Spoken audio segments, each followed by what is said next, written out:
લગ્ન કરી અને પત્નીને લઈ મા બાપ જ્યાં હતા ત્યાં મૂકી અને સ્વતંત્ર જિંદગી શરૂ કરી અલગ મકાનમાં.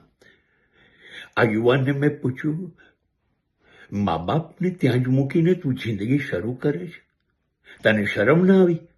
તો એણે કીધું, સર, મા બાપ કે એમ જીવ્યા કરીને હું અને મારી પત્ની અમારી યુવાનીને સેક્રિફાઈસ કરી શકીએ નહીં. અમે અમારી જિંદગીનો સેક્રિફાઈસ આપી શકીએ નહીં. અમારી ઈચ્છા, અમારા સ્વપ્ન, એ બધું એ લોકો પૂરું નહીં કરવા દે. અને માટે અમારે અમારી જિંદગી જીવવી જોઈએ, કેમ કે જિંદગી ન મિલેગી દોબારા.